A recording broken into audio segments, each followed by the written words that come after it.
What's going on, guys? Welcome back to the channel. It's been a great day. I want to first start off by thanking all you guys who have subscribed to my channel. If this is your first time watching one of my videos, do me a big favor and hit that subscribe button for me. Okay guys, so about a week ago I just bought a Lexus GS300. Super clean, super mint. The suspension is kind of sagging, it's kind of giving out already. It's an old car, it's an 04. It's almost 20 years old, but it's in great shape. So I didn't want to go and replace it with stock suspension, because why, when I can go ahead and order some coilovers? I went with the Rev9 Hyper Street 2s. They've gotten really good reviews. They're 32-way adjustable. I'm gonna slap them on the car and see how good the ride handling is. Hopefully it rides really well. These are my first set of coilovers. I didn't want to go and spend over $1,000 on some expensive coilovers, because quite frankly guys, I don't know how long I'm gonna keep this car. And I don't want to go and get lowering springs, because I still have to replace the shocks and the strap mount, and that's just going to be in the same ballpark as a coilover. There's not really going to be much of a how to install coilovers, because there's a lot of videos out there already on a Lexus GS that will show you step by step on how to do it. Today is more of a review of these Rev9 Hyper Street coilovers and see if they're worth the money, guys. They're actually a really good price. So yeah, let's just go ahead and get right to it. These are the Rev9 coilovers. I just got these in the other day. I unboxed this one.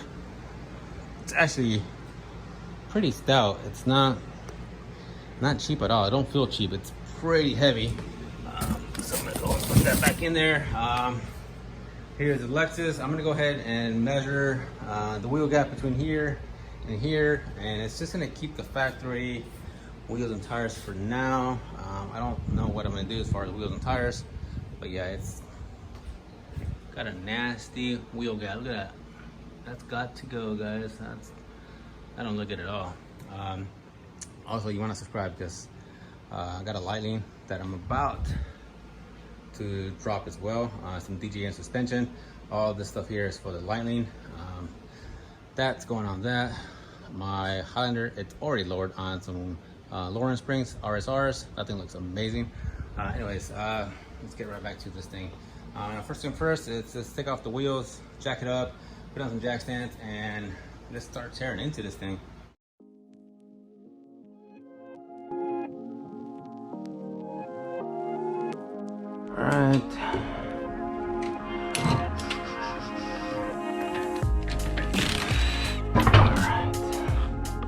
Alright guys, so I got one out, and here is the driver's side. What I want to do is I want to compare one of the struts to one of the new ones. So let's go ahead and grab one of these out. So this is the other front. Look at the body. The body is pretty thick compared to the factory one, the shock body. But yeah, I want to put these on kind of the same spot, and we want to measure here. You don't want to adjust this. This is the preload for the strut. You don't want to mess with this at all. What you do want to mess with is the bottom. This is what's going to give you your height. And so if you move this ring all the way forward, you can adjust this up or down to give you to go higher or lower. So that's already bottomed out right there. That's at the lowest setting right now, which if we line this up to the factory one, we'd be dropping it down at least 2-3 inches. That's probably too low. Get a measuring tape here. Measuring tape, and let's get a bigger one so I can show you guys a little better. So if we're lined up on the bottom here to the factory one, we're looking at maybe a little over 3 inches, about 3.5 inches of drop. So I don't know if I want to go that low, so I'm thinking about putting it maybe 2 inches. So I'm going to raise this up higher until I get 2 inches, and I'm going to kind of eyeball the height here, the length here. I may just stick something inside of there kind of guide me. Like a screwdriver or this might work. So I'm gonna stick this in here, and that's gonna kind of keep it level. And I'm gonna measure from here to there. Need quite a bit more, so I'm gonna go ahead. And this little window here, once you see the threaded part in here and you start seeing the end of it, that's too far. You've gone too far down. It's not safe. The strut could collapse and break on you, so you don't ever want to see. You always want to see thread in here. If you don't see thread in there, you're way too high. So you definitely want to bring it back a notch. All right, so let's see that. Let's stick this in here real quick and measure this. Ooh, man, that's right at 2 inches. So we're about level here. Let me go ahead and bring this back down and lock it down. So we're gonna leave this right here. It should have came with a, yep, here we go, little spanner wrench to lock it down. So, but for now, we are going to leave it right there. So I'm gonna leave that alone for now. I'm gonna grab our other front one and I'm gonna do the same thing. All right, cool. So let's go ahead and put this driver one in real quick, and I'm gonna adjust this all the way to soft because I'm not trying to go crazy, right? We're gonna put this beast in here and try not to get it all scratched up.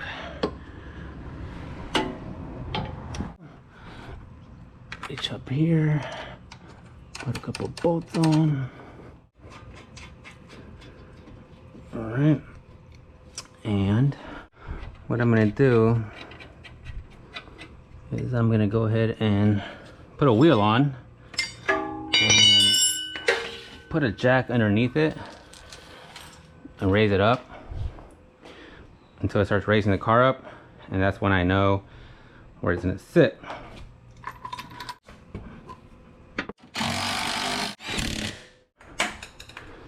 To kind of simulate the suspension preloaded.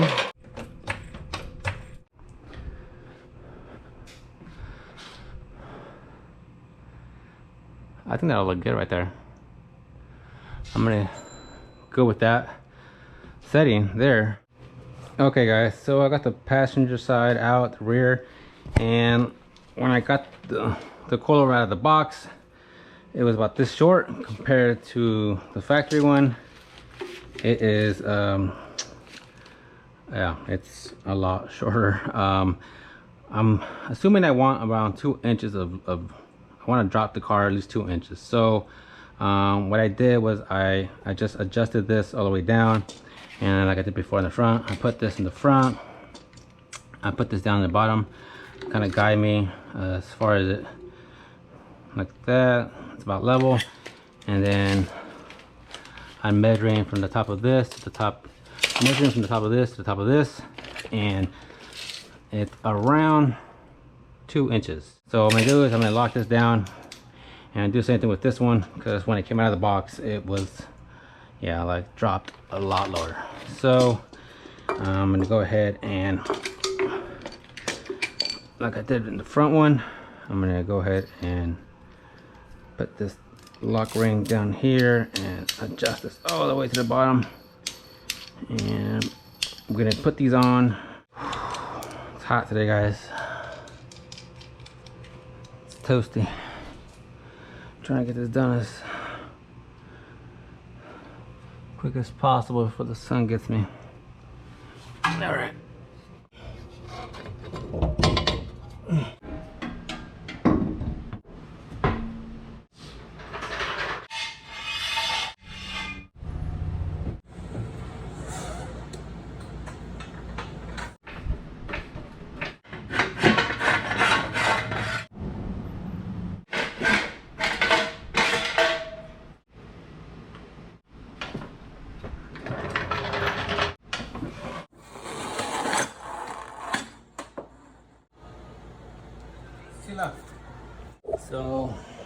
low, way too low. So the back, I think it's fine, right there where it sits. We're right about an inch, but the front, I'm gonna raise it up another inch, at least another inch. So we need to go up in front again. Yeah, guys, did I mention today it was supposed to be like 105 degrees? Fuck. It's actually hot today. Alright guys, finally we got it right where we want it. Front, we are like right about an inch difference here, and the back,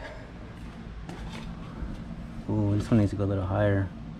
It's tucking a little bit too much on this side. This side,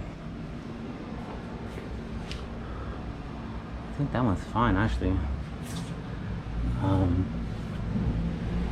Probably go a little higher on this driver rear. It's tucking a little bit more than the other side, so I might have to go a little higher on this side. Yeah, it's tucking tighter there. So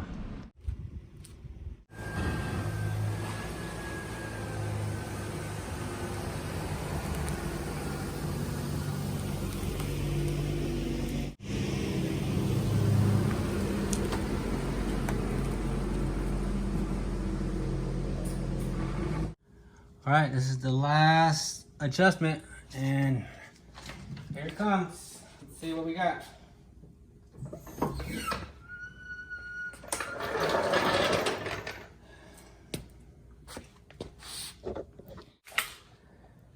I'm joking, guys. I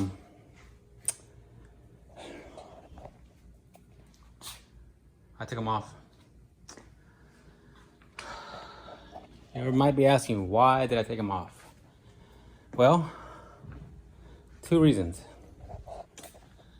At its highest setting, when I adjust these at its highest setting, I mean, where I could still see a little bit of thread here, the wheel and tire were a little bit inside the fender. So to even get maybe a finger between the tire and the fender, I would have to adjust this up more, but then I wouldn't be showing any thread at all in the coil over here. And that went for all of them. Okay, so these are like maxed out. See how long that one is? That's huge. If I went any lower, it was just gonna be slammed. But anyways, I adjusted it here. I put it at its, you know, where I thought it would be fine, I'd be kind of happy with. So I went down the street. Oh, I probably didn't even get down halfway down the street, and the front end sounded like it was coming apart. Like it sounded like everything was loose. So came back in the garage, jacked it back up, took the wheels off, double checked everything. Everything was tight. Tightened everything in just in case. Went down the street, and again, it sounded like the front end was just, all the bolts were loose. So that just told me that the struts, the coilovers were just bad. Internally, they were just bad. They're rattling around like crazy. The little bit I drove, it actually drove pretty nice. I had it on the softest setting. But I already messaged the company, told them I'm sending it back. Don't even send me anything else. Just give me my money back. Rev9 sucks. Bad experience. I know my buddy, the late model tech, told me to go ahead and just spend $500 more and get BC and get some BC coilovers. But I didn't listen, and I didn't feel like spending $1,000. But then again, you know what? It would have saved me a lot of time and headaches, because it took me, the adjustment part took the longest. You know, the coming in and out. I must have took these struts out like at least 4 or 5 times, and the final time, I mean, I started this job around 9 o'clock this morning, and it's like 3:30 in the afternoon. Hot as hell outside. It's probably like 105 degrees out there. I'm in the garage, so no AC. But yeah, the car is back to stock. Sending this junk back to Rev9. I already put a ticket in so they can send me my stuff back. So yeah, look at this here. This here is like crazy. I mean, that's not even safe. Yeah, I wouldn't have left it alone like that anyways. I would have sent it back anyways. But yeah, this, I mean, if you want to go like, you want to drop your car like low, these are gonna drop your car low, but then again, you're gonna run into problems as far as noise, and these things are noisy. So the poor Lexus is back to stock. I'm gonna just order some OE struts, not even worry about it. Yeah, so that's my experience with Rev9. Not great. They're eBay coilovers, guys. There's other eBay coilovers out there as well that are not Rev9. There's some other ones, but if you're in the market for coilovers, do not buy eBay coilovers, guys. Just save a little bit more and go ahead and get some BC Racing or even something a little bit more expensive. I'm probably just gonna get lowering springs and some OE struts, and that's it. Not gonna have an issue. So yeah, guys, if you guys like this video, please like, please subscribe, put some comments down below, and we'll see you guys on the next one.